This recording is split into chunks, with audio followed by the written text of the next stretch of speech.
Salutare, MFM aici, Matei Florin Marius. Iar după cum ați văzut și în titlu, astăzi vom suna la un Samsar. Bă, de ce m-am hotărât să fac treaba asta? Pentru că în ziua de azi, ca să-ți cumperi o mașină la mâna a doua, este o mare loterie, din păcate. S-au înmulțit Samsarii ca mormolocii după ploaie. Și am zis, hai să vedem, bă, cu cât de mult poate să mintă unul dintre Samsari. Și am intrat, bineînțeles, pe vestitul OLX și am dat exact de un Samsar. Nu o să-i zic numele, probabil o să-l vedeți aici în partea asta contul. Și din ce am văzut, omul are, clar, unul dintre semnele că Samsar are o flotă de mașini. Unele înscrise, altele nu, probabil alea care sunt înscrise le-a cumpărat deja din țară. La majoritatea mașinilor, dacă mă uit atent, omul are numai BMW-uri seria 3.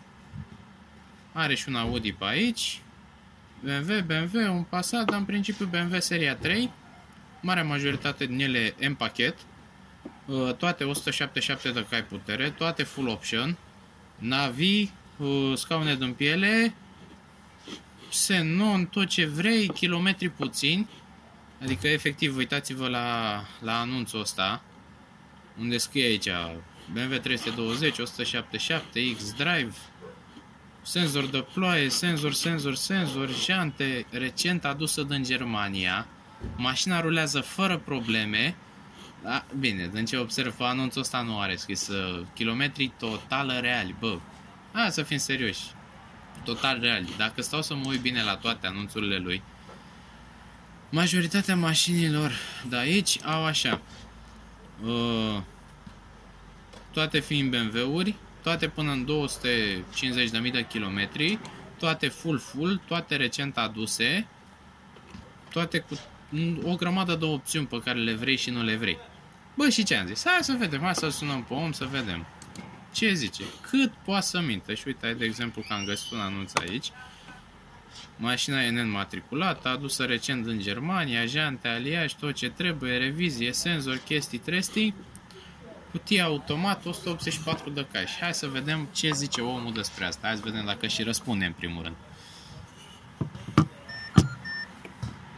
Dăm și pe difuzor. O să ne facem că nu știm cine e. Alo? Alo, bună seara! Mă scuzați de deranj la ora asta. Am văzut că aveți un BMW gri de vânzare 320. Ce preț are după cap? Unul la 7700. Berlină gri. Da, automat. Automată, da, automată. Ce voiam să vă întreb? Eu, unul, abia am luat permisul de curând, nu mă pricep extraordinar de bine la mașini.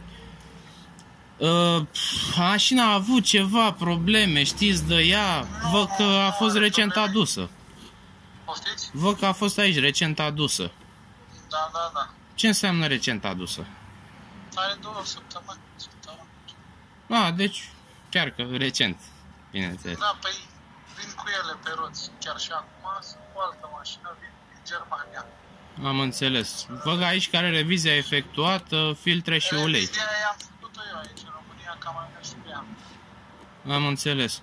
Dar o curiozitate. Am putea să mergem undeva la un service, să verificăm, că nici nu știu foarte bine unde să face treaba asta, mai exact. La orice service. Vă alegeți dumneavoastră sau dacă aveți service dumneavoastră, vi-l alegeți, mergeți la el. Ați fi ok dacă am merge la reprezentanță? Da, bineînțeles. Am înțeles. Știți ceva de probleme cu kilometri, că în ziua de azi e o mare loterie cu mașinile. Haideți să vă spun, este o mașină. O secundă, că n-ave semnal. Mă auziți? Auziți? Acum da. Că nu e nicio problemă. Alo? Mă auziți? Mă auziți noastră? Acum da. Ziceam că trebuie să luați în calcul că este o mașină veche. Înțelegeți? Mă auziți? Da, acum vă aud. În afară că i-am schimbat uleiul și filtrele, totul e în regulă. În afară de kilometraj, puteți să-l certificați la BMW, turbină și cu cutie de viteză. Restul pieselor, dacă v-ar zice ceva de la BMW, nu mă interesează, sunt niște consumabili. Înțelegeți? Că puteți să verificați și baza serii în kilometraj. Am înțeles. Să nu mai dați banii de pomană, că nu o să mă faceți pe mine să dau mai ieftine, că n-are, să zicem, plăcute. Sau să zicem că n-are cauciuc pe bune. Nu mă interesează. Sunt niște piese care se consumă. Și nu pot să-i pun eu anvelope noi ca să mergeți dumneavoastră sau oricine altcineva. Pentru că nu le plătiți. Ca noi plătiți ca second hand. Și în momentul de față mașina merge, fără nicio problemă. Am înțeles. Credeți că mi-ați putea lăsa un mesaj cu seria de șasiu să o verific și eu? Da, bineînțeles. Îmi scrieți ceva pe WhatsApp și în caz că găsim ceva, se poate face un discount, o reducere în caz că a fost kilometru. Ascultați-mă puțin. Dumneavoastră căutați mașină sau căutați să ai de ceva mașină? Eu mă gândesc că cine vrea să-și cumpere mașină vrea să fie bună, nu să găsească... Da, vă dați seama că vreau să fie bună, dar știți că în ziua de azi e o mare loterie la mașini. Toată lumea îmi zice că, domne, e ok, e ce trebuie și de multe ori când le verifici știți cum e. Ce vedeți? Da, de toate alea, accidente, ba că au avut kilometri modificați. V-am spus că vă garantez kilometrajul și turbina și cutia. Mai mult decât atât, n-am cum să vă garantez niște piese stricate sau care urmează să se strice sau poate să deja. Mașina a venit pe rost 2000 de kilometri, fără nicio problemă. Credeți că mergea 2000 de kilometri? Eu nu cred că ar fi mers dacă am și avut. Dar, încă o dată vă spun, dacă aveți în gând să căutați o mașină nouă la preț de second hand, nu are niciun rost. Am 10 BMW-uri, dar n-am unul. Niciunul nu e nou. Să-i spun omului că este nou. Nu. Am înțeles. Îmi puteți lăsa, vă rog, într-un SMS seria de șasiu? Da, îmi dați dumneavoastră un mesaj ceva și eu vă scriu înapoi. Ok, mulțumesc frumos. Bine, la revedere. Bă, din ce observ, samsarii au început să mai schimbe cât de cât. Nu încearcă să mai mintă pe aia cu da, domne, full, merge ce nu merge. A adus-o din Germania 2000 de kilometri pe roți. Nu știu, o fi adevărat, nu o fi adevărat, n-am de unde să știu asta. Dar ce mă nemulțumește e treaba asta, că nu a pus, frate, seria de șasiu un anunț.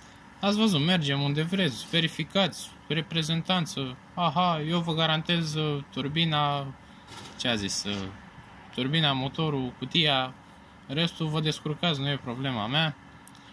Da, ce pot să zic, mi-a lăsat un gust amar în gură, oarecum.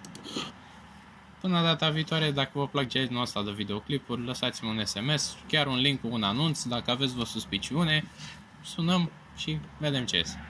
Până data viitoare v-am lăsat, iar dacă vreți să vedeți un Trabant modificat cu interior de BMW, voi lăsa un videoclip în partea asta și ne vedem acolo. La revedere!